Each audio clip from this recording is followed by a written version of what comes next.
20일의 생각 이세영입니다. 올해는 이탈리아 정치사상가 마키아벨리가 군주론을 탈구한 지 500년이 되는 해입니다. 군주론에 투영된 마키아벨리의 문제의식은 어떻게 하면 군주의 역량을 최대화할 것인가 였습니다. 군주의 역량을 강화해서 마키아벨리가 달성하려던 건 내부 귀족 세력을 제압하고 외부 침략으로부터 주권과 인민을 보호할 수 있는 강력한 통일국가의 건설이었습니다. 군주론이 나온 지 400여 년이 지난 뒤 이탈리아에는 또 한 명의 뛰어난 정치 철학자가 등장합니다. 안토니오 그람시입니다. 그는 마키아벨리의 군주로부터 인격성을 걷어냄으로써 그것을 새로운 집단 주체로 재해석했습니다. 그것은 대중적인 정치 정당입니다. 그람시에게 정당은 지식인과 대중을 연결하고 새로운 세계를 향한 일반 의지를 형성하며 현실화하는 현대의 군주였던 것입니다. 이번 주 한겨레 20일 표지 이야기 주제는 민주당입니다. 50년 만에 정권 교체를 이뤄낸 주역에서 10년 만에 분열과 무능의 대명사로 전락한 대한민국 정통 야당. 군주는커녕 환관의 눈치와 처세술 마저 갖추지 못한 불임정당 민주당의 문제가 무엇인지에 대해 정치팀 기자들이 해부했습니다. 이 자리에 정치팀 김혜현 기자 나오셨습니다. 안녕하세요. 네. 안녕하십니까. 지난 10월 30일 두 군데에서 국회의원 재보궐선거가 치러졌죠. 네. 두 군데 다 민주당이 패했고 새누리당이 이겼습니다. 네. 어떤가요? 반응이? 새누리당은 좋아하죠. 네. 민주당은 뭐 한쪽이 좋아하면 한쪽이 막 초상집이 되거나 네. 해야 될 텐데 그렇진 않습니다. 민주당이 애초에 뭐 그렇게 큰 기대는 하지 않았던 선거였던 게 사실입니다. 뭐 워낙에 두 곳 다 열세라고 판단을 하고 있었고 그렇기 때문에 뭐 거의 이길 거라는 생각을 안 했다는 것까지는 좋은데 그걸 밖으로 드러내면 이제 좀 문제가 있지 않을까요? 이제 선거는 아무래도 이 정당이 가장 역량을 집중해야 될 곳인데 그런데 민주당은 그랬습니다. 지난달 10일이었는데요. 선거를 20일 앞둔 상황이죠. 그러면 당의 전략기획위원장을 맡고 있는 최원식 의원이 라디오에 나와서 이런 얘기를 합니다. 서청원이냐 오일룡이냐 박명재냐 허대만이냐가 중요한 게 아니라 투표율과 득표율로 판단해야 된다. 투표율과 득표율이 기준치에서 올라가면 새누리당이 승리고 그렇지 않으면 새누리당이 이겨도 패배한 모습이 될 수 있다. 다시 말해서 투표율이 낮으면 우리가 이긴 걸 수도 있다는 거죠. 당선은 안 될지언정. 글쎄요, 이게 뭐 그 기준치는 뭘 얘기하는 건가요? 기존 선거에서 어느 정도를 얻었냐 이제 그 네. 지역구에서 네. 그 얘기를 하는 건데 네. 좀 뭐 부적절해 보였습니다. 그리고 선거가 끝난 다음에도 이런 반응이 또 나오는데요. 선거 이튿날 당의 전략 홍보 본부장을 맡고 있는 민병두 의원이 또 라디오 인터뷰에서 이런 얘기를 합니다. 인지도가 높은 인물이 지역 개발에 도움이 될 것이란 판단을 주민들이 했을 가능성이 있다. 이건 뭐 그럼 인지도 싸움만 했지 뭐 당과 당 싸움은 아니었냐 이렇게 진행자가 계속 물어보니까 철저하게 인지도 싸움이 되다 보니까 어려웠던 것이다라고 얘기를 하는데요. 이러면은 뭐 당이 패배한 건 절대 아니라는 거죠. 후보가 패배한 그런 선거였다라고 의미를 좀 애써 축소시키는 모습이었는데 이게 어떻게 보면은 이 민주당이 이 엄중한 현실을 제대로 인식하지 못하고 있다는 비판을 살 수 있는 대목이기도 했습니다. 네. 이번 주 그 한겨레 10일 표지를 보면 참 그래픽이 인상적이에요. 모래로 그린 민주당의 로고가 뭔가에 흩어지는 형상인데 그 밑에 127분의 1이라는 숫자가 써 있고 이게 이제 결국에는 결속력 부재가 문제다. 127이 이제 민주당 의원 숫자죠. 그렇죠. 이런 의미로 읽히던데 이번에 그 전수조사를 하셨죠, 의원들? 네, 뭐 나름대로 이 연합뉴스가 만들어 놓은 데이터베이스에서 의원들의 학력, 또 뭐 경력, 뭐 등등등을 해서 뭐 추려 보긴 했습니다. 그 정도로 이른바 모래알 정당이라고 얘기할 만큼 이렇게 결속이 취약하던가요? 예를 들어서 지난 국정원 댓글 사건, 국정원 정치 개입 사건의 국정조사 특위를 했었죠. 그때 진선미 의원과 김현 의원이 처음에 위원으로 선정이 됐다가 새누리당에서 이제 반대해서 위원회에서 배제가 됐습니다. 그 과정에서도 민주당이 애써 보호해 주려는 그런 노력은 하지 않았다는 그런 지적을 하더라고요. 이걸 두고 이제 의원들이 좋은 말로는 민주당은 개인들의 자유로운 결사체 같다라고 하는데 모래 아래 다른 말이죠, 그게. 이제 또 이번에 국정감사를 했었는데 국정감사에서도 우리가 흔히 이제 생각하기로는 지도부가 어떤 이슈를 갖다가 이번 국정감사에서는 이거는 정말 세게 한번 밀어붙여 보자. 그래서 이 정부가 제대로 이걸 못하고 있다는 걸 국민들에게 여실히 한번 보여주자. 이런 이 전략을 짜고 힘있게 한번 밀어붙이는 그런 국정감사를 우리는 상상하게 되는데 그러지 않았다는 겁니다. 뭐 상임위원회에서 의원들이 역할을 분담해서 화력을 쏟아붓는 그런 당연한 전술이 보이지 않고 정부기관 대선 개입 문제도 개별 그 중요한 그 대선 개입 문제마저도 개별 의원들이 산발적으로 제기를 해서 이슈화했을 뿐이었다라고 이야기를 하는 걸 보면서 아 우리가 표지를 저렇게 해야겠구나 하는 생각을 하게 됐었죠.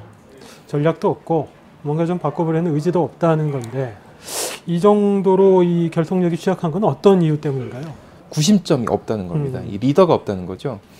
이 김대중 전 대통령이나 노무현 전 대통령 같은 경우에 김대중 전 대통령은 뭐 아주 이제 긴 시간 야당 재야 그리고 이 야당 생활을 하면서 어떤 좀 형성된 민주주의 지도자라는 그런 캐릭터가 있었고 또 노무현 전 대통령 같은 경우에 뭐 평가는 다르겠습니다만 대통령이 된 이후에 어떤 뭐 그 구심점으로서의 역할을 한 면이 있었다고 볼 수 있는데.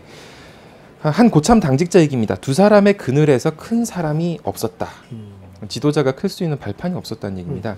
그러면서 이제 당내에서 당내 민주적 질서만 계속 강조를 하다 보니까 강한 리더십이나 야성을 키우는 그런 구조를 차단시키게 됐던 그런 과정도 있었다고 지적을 하고 있습니다. 이게 일종의 집권 10년의 후폭풍이었다는 얘기를 하고 있는데요. 어떤 누군가가 이 권력을 잡게 되면은 잡지 못한 이들이 비판을 하고 시기를 하고 뭐 이런 식의 과정이 되풀이되면서 어떤 구심점을 잃어버렸다 이런 얘기도 있었습니다.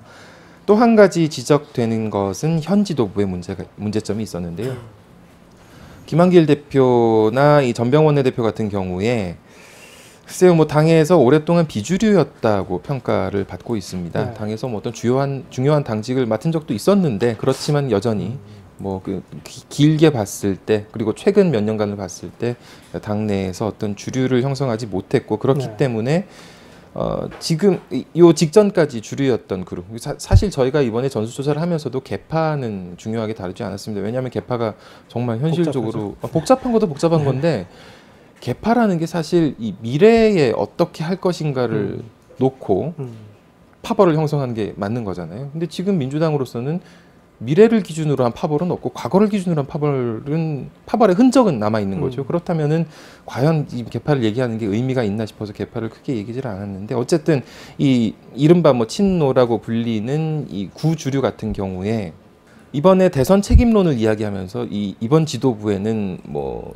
큰 역할을 하지 않는 것을 목표로 하고 지금 거의 다 빠져 있는 상황입니다. 그러다 보니까 당의 지금 주요 당직이 대표 이하 주요 당직이 다 비주류였던 분들 또는 초선 의원들로만 채워지는 그런 결과를 맞게 됐다는 이야기들을 많이 듣게 됐습니다. 실제로 그렇습니다. 당에서 지금 사무총장이 3선 의원이고 전략홍보본부장이 재선 의원인데요. 대변인 2명, 전략기획위원장이 다 초선이죠. 원내 지도부에 보면은 부대표 14명 중에서 수석 부대표와 선임 부대표를 빼면은 12명이 다 초선 의원입니다. 선출직, 지명직 최고위원을 봐도 6명인데 3선이 2명입니다만 다 뭐 주요 당직이 없는 분들이고 주요 당직 경험이 없는 분들이고 뭐 재선 1명, 초선 2명, 원외 1명 이렇게 구성이 되어 있습니다. 또 한 가지 지적이 된 부분은 지도부 내에서도 좀 어떤 좀 개인 플레이가 많이 이루어졌다. 뭐 그런 게 있었는데 대표적으로 얘기가 됐던 게 이 대화록 실종 사건 때 NLL 대화록 실종 사건 때 최고위원회에서는 뭐 다들 만류하는 분위기였는데 굳이 이제 그 조경태 최고위원이 문재인 의원의 정계 은퇴를 요구하는 기자회견을 한 적이 있었습니다. 이건 뭐 글쎄요, 당의 어떤 구심점 있는 응집력 있는 그런 당이라고 보기가 좀 힘든 구조일 수도 있겠죠. 지난번에 그 조경태 의원 가지고 칼럼을 쓰셨다가 좀 항의를 많이 받으시지 않았습니까? 이렇게 또 언급을 해도 괜찮으실까 모르겠네요. 네, 알겠습니다. 민주당이 최근에 당의 상징색을 바꿨죠. 네, 9월 1일부터 파란색으로 바꿨습니다. 푸른색으로. 이 본문의 사진에도 나오지만 이 김한길, 전병헌 이 투톱이 푸른색 야구 모자를 이렇게 쓰는 장면을 보니까 저는 자꾸 이 프로야구팀 삼성 라이온즈 생각이 나더라고요. 원래 올해 이 삼성이 3연패를 달성했긴 했지만 전통적으로 삼성 라이온즈 하면은 좀 이렇게 실력은 좋은데 개개인의 실력은 좋은데 이 응집력 또 악착 같은 끈기, 승부욕이 부족한 이런 부다구잔의 이미지가 강했거든요. 보니까 기사를 읽어보니까 자꾸 저는 이 삼성 라이온즈와 이 민주당이 겹쳐 보이던데 어떤가요? 삼성 라이온즈는 계속 이기잖아요. 그런데 민주당은 네. 이제 결과적으로는 그렇지 못한데 어쨌든 네. 삼성 라이온즈와 팬들께는 이번에 네. 우승 축하드리고요. 네. 민주당은 그렇지 못하다는 얘기가 많이 나옵니다. 그렇죠. 한 예로 음. 이상규 의원, 통합진보당 이상규 의원이 저희랑 예전에 인터뷰를 한 적이 있었는데요. 이런 얘기를 했습니다. 그 국정원 댓글 국정조사 때 얘기인데요. 그때 서울지방경찰청 디지털 분석실 이제 그 분석관들이 뭐 많이들 기억하실 겁니다. 네. 분석관들이 그 뭐 CD에 예, CD에 있는 거 갖다가 이제 계속 저 찾아보면서 찾아보면서 댓글 찾았다 그러면서 뭐 이런저런 얘기를 나누는 장면. 그게 전체가 127시간이었다고 해요. 전체가 127시간짜리. 그 CD로 이제 CD 72장에 담겨가지고 이제 의원실에 배달이 됐다는 겁니다. 그때 이제 각 의원에게 전부 다 배달이 됐겠죠. 민주당 의원들한테도 갔고 통합진보당 의원한테도 왔는데 통합진보당에서는 이상규 의원 한 명이었으니까 대표로 받아가지고 이제 의원들한테 6개 의원들한테 나눠가지고 6개 의원실에서 보좌관들이 막 이렇게 분석을 했습니다. 네. 했답니다. 그래가지고 이제 뭐 전부 다 살펴보고 문제가 있는 걸 갖다가 찝어냈는데 자막도 달고 그랬죠. 네. 그때를 다시 돌이켜 보면 민주당은 그런 일을 안 했어요. 이상규 의원 얘기가 127시간이면 민주당 의원들은 1시간씩만 하면 되는 거 아니냐. 127명이니까. 그러니까요. 네. 자기네들은 20시간 넘게 한 거 아니에요. 이게 막. 그런 야성이 좀 보이지 않는다. 이런 얘기를 이상규 의원이 한 적이 있었고요. 네. 심지어는 뭐 민주당 내부에서도 이 야성이 없다는 얘기가 너무 많이 나와서 열성당원들 중에서는 지금 민주당에 대해서 민한당 같다. 전두환 시절에 관제야당. 그렇죠. 관제야당. 관제야당이었던 민한당 같다는 그런 비판도 나온다는 얘기를 합니다.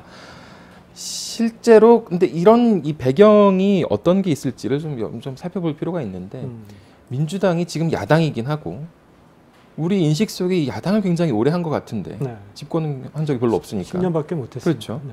그리고 지금 뭐 노무현 전 대통령 정권이 벌써 전전 정권이지 않습니까? 그런데 실제로 야당 경험이 있는 의원들은 많지가 않습니다. 민주당에 127명인데 그 중에서 뭐 한번 살펴보면요. 이번에 작년 총선에서 들어온 국회의원들은 일단 빼놓고요.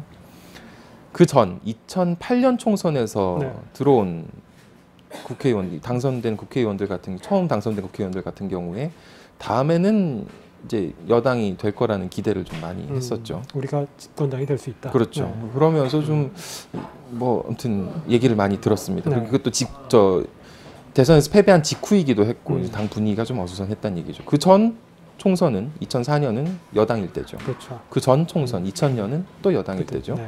그 전 총선 1996년에 15대 국회 때인데요. 그때 의원들이 꽤 많이 들어왔는데 네. 김한길 대표도 같은 경우도 이제 그때 처음으로 당선이 됐어요. 국민의힘 시절이죠. 그렇죠. 네. 근데 1년 정도 이제 야당 생활을 하다가 이 김대중 전 대통령이 당선이 됩니다. 그래서 또 야당 생활을 그렇게 오래 하지 않았던 게 있습니다. 그러면은 더 올라가면 이제 1992년, 뭐 1988년 이렇게 가는데 그러면은 이제 8명밖에 남지 않는 뭐 그런 결과가 되는데 어쨌든 야당 경험이 부족한 게 또 뭐 다시 야구 이야기를 하자면 이 삼성 라이온즈 같은 경우에는 이 결기는 좀 부족해도 선수들 개개인의 이 타고난 역량들은 굉장히 뛰어난 구단이었거든요. 민주당 같은 경우에는 좀 어떤가요? 결기는 부족한데 의원들의 뭐 역량이나 이런 것들이 뭐 한 분 한 분 뜯어보면 네. 훌륭한 분들 많습니다. 뭐 본인 저마다 자기 분야에서 네. 굉장히 두드러진 성과를 보이다가 국회의원이 돼서 뭐 어떤 그 지역과 어떤 직군을 대표하는 그런 분들이 많죠. 그런데 글쎄요, 경쟁력이라는 면에서 봤을 때 과연 이 어떤 제1야당의 좀 톱 플레이어들이 모여 있는가 이 부분을 좀 의심하게 하는 대목이 없진 않습니다. 예를 들어서 민주당의 중진 의원이 너무 많다는 얘기들을 합니다. 어떤 부분이냐면 민주당에 지금 127명의 의원이 있는데요. 그 중에서 당 대표를 경험한 분이 몇 분이나 있을까요? 한 7, 8분 되지 않을까요? 9명입니다. 네. 그러면 최고위원 바로 밑에가 당 대표 바로 밑에가 최고위원인데 네. 최고위원을 경험한 분은 27명입니다. 이때 중진이라고 하는 가운데 중이 아니라 무거울 중자거든요. 그렇죠. 예. 원내대표 8명이에요. 사무총장 8명, 정책위원회 의장, 정책위원회 의장도 굉장히 이 당의 정책을 총괄하기 때문에 중요한 당 자리인데 중에 하나니까요. 네. 14명입니다. 그리고 또 뭐 정부에서 한 자리씩 하셨던 분, 장차관 하시고. 국무총리가 2명이고 장차관이 8명입니다. 그런데 이 국무총리 장차관 역임하신 분들 가운데 과연 누구나 동의하는 그런 차기 리더는 있느냐? 또 그렇지도 않습니다. 글쎄요. 가장 개혁적이어야 할 것 같다라고 이야기되는 분들은 뭐 당연히 여러분들이 있겠습니다만 호남 의원들도 이제 그런 얘기를 많이 듣는데 호남 의원들은 또 보수적이라는 지적을 받습니다. 지역에서 이제 뭐 출세해서 어떤 성공한 그건 이제 관료 출신이 많죠. 어느 지역에 가도 있는 네. 그렇죠. 어느 지역에 가도 있는 그런 분들이라는 얘기를 많이 하고 과연 그렇다면은 이 내년 지방선거에서도 이분들이 어떤 선명한 야당으로서의 색깔을 보여줄 것인가. 안철수 신당이 만약 꾸려지고 후보를 낸다면은 호남에서는 경쟁은 하겠습니다만 과연 민주당이라서 경쟁력이 있다는 얘기를 할 수 있을 것인가 이런 좀 자성 비판도 나왔습니다. 네. 이번에 보니까 이 당내 원로 가운데 유인태 의원을 인터뷰를 하셨더라고요. 네. 아마 이제 몇 안 되는 진정한 야당 출신이다. 뭐 이런 판단이 아까 좀 8명 중에 네. 한 분이죠. 이분의 현실 진단은 좀 어떻든가요? 글쎄요, 이제 뭐 저희가 여러 가지 각도에서 좀 질문을 해봤습니다. 뭐 과연 이제 지도자가 없어서 그런 거냐, 아니면 또 뭐 이렇게 좀 야성 있는 좀 어떤 밖에 우리가 흔히 기대하는 장외투쟁 좀 거센 장외투쟁 이런 걸 좀 볼 수 있어야 되는 것 아니냐 이렇게 물어보기도 했는데 그에 대한 대답은 이렇습니다. 예전에 김대중 총재 시절에 절대적인 신봉자들이 많이 있었다. 그렇죠. 그렇기 때문에 이 보람의 공원 같은 데서 장외 집회를 한번 한다 하면은 그냥 바로 뭐 몇만은 쉽게 모이는 그런 상황이었다고 이야기를 하는데 이번에는 뭐 서울시청광장에서 10,000명 정도 모으기도 힘들었다고 해요. 그러면서 뭐 이 대중 동원력을 가진 정치인이 없는 것도 문제지만 네. 지금 그런 시대가 아니라는 그런 얘기도 하고 있습니다. 유인태 의원 같은 경우에 뭐 이 과거 민주화 운동을 하면서도 재야 시절을 겪으면서 이 민주화 운동의 지도자, 민주주의의 지도자가 그런 형성되는 그런 시절을 겪었던 의원이기 때문에 본인이 그렇게 겪었기 때문에 이렇게 얘기하는 걸 수도 있겠습니다만 어쨌든 그런 시대가 아니라는 이야기도 하고 있고요. 한편으로는 또 이런 얘기도 있습니다. 이것도 좀 중요한 대목이긴 한 것 같은데 민주당을 비판하는 목소리가 나오는 건 좋은데 과연 이 어떤 근거를 가지고 예를 들어서 민주당이 이 지금 장외투쟁을 하는데 이러이러하게 했어야 된다. 지금 하는 방식보다는 조금 더 개선된 방식을 도모했어야 된다. 또는 민주당이 어떠한 정책의 길을 가야 된다. 좀 더 굉장히 민주당 정책을 잘 알고 있는 분들이 민주당에 좀 더 나아가야 될 길에 대해서 이야기를 해주거나 이렇게 했다면은 그건 귀 기울여 듣겠지만 과연 아무 맥락 없이 민주당 너무 힘이 없어 보여. 메가리가 없어. 이런 그냥 인상 비평 수준에 머문다면 과연 그것은 과연 그렇게 비판했을 때 득을 보는 건 누구겠느냐. 기득권 세력이다. 그렇죠. 정치가 계속 희화화되면은 아무런 발전도 이루어지지 않고 기득권은 계속 득을 보게 되는 그런 구조라는 부분에 대해서도 지적이 있었습니다. 네, 이 대선 패배를 겪고 나서 그리 많지 않은 시간이 흘렀기 때문에 어쩔 수 없는 측면들도 있기는 할 거예요. 근데 이 시간이 지난다고 해서 나아질 것인가? 여기에 대해서는 어떤 인상을 받으셨나요? 이건 뭐 당내 얘기입니다. 당내의 고참 당직자로부터 들은 얘기를 이제 다시 전달을 하자면 나쁠 수밖에 없는 상황인 것 같습니다. 당분간은 나쁠 수밖에 없는 상황인 것 같습니다. 그러니까 일단 대선을 졌기 때문에 그 책임은 뭐 계속 민주당이 비판을 받든 뭐 지적을 받든 그 부분에 대해서는 민주당이 그건 벗어날 수가 없는 구조인데다가 내년에 이제 또 선거에서 다시 한번 평가를 받게 되는데 그 선거도 그렇게 기대를 하기가 어려운 상황이라고들 합니다. 왜냐하면 지난 2010년 지방선거 때 민주당이 이겼죠. 그렇죠. 사실상 이겼죠. 주요 광역단체를 석권을 그렇죠. 했으니까요. 석권을 했기 때문에 이번에는 수성하는 입장입니다. 공격하는 쪽이 세고 만약에 바꾸고 싶다는 의지를 가진 유권자들이 많다면 오히려 민주당이 지금 가지고 있는 그 지방자치단체에서의 위상이 떨어질 수가 있는 그런 상황이 되겠죠. 뭐 각 지역별로 따져 보면은 쉬운 데가 없더라고요. 음. 서울시도 그렇고 네. 경기도, 충청 남북도, 강원도, 뭐 영남, 호남 말할 것도 없이 선거를 치러지는 시점도 좀 불리하겠어요. 네. 보통 이제 뭐 그 집권 이듬해 집권 초반기에 치르는 지방선거는 이 정부에 힘을 실어주는 선거가 되기 마련이라고 하는데 만약 그런 추세라면 내년 선거에서도 새누리당이 유리한 고지를 점할 가능성이 높아 보입니다. 네. 뭐 애초부터 희망적인 이야기를 기대한 건 아니지만 듣고 나니까 참 암담하네요. 네. 그래도 네. 뭐 민주당 지지하는 분들은 이런 비판적인 반성을 통해서 아무래도 민주당이 앞으로 나아가야 될 방향을 찾는데 어떻게든 도움을 주고 받을 수 있을 거라고 생각하고요. 저희가 이번에 기획한 게 뭐 어떤 의도가 있는 건 아니었습니다만 네. 민주당에서도 좀 귀 기울여 들어주셨으면 하는 그런 뭐 바람이 있습니다. 네, 수고하셨습니다. 가을 개편 뒤 인기 고정물로 자리 잡은 이명수의 충분한 사람. 이번 주 주인공은 정봉주 전 의원입니다. 감옥에서 갖고 나온 식스팩 복근으로 주목을 받았던 정 전 의원은 그다이 경북 봉화에서 농산물 직거래 단체를 운영하는 책임자가 되어 있었습니다.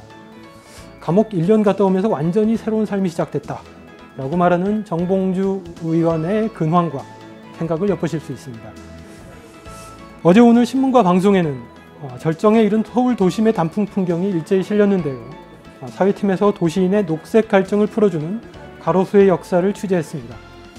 통치자의 취향과 시대의 기호에 따라 명멸해간 아까시 포플러, 플라타너스의 가로수 잔혹사를 전달해드립니다. 21의 생각 오늘은 여기까지입니다. 지금까지 진행의 이세영이었습니다.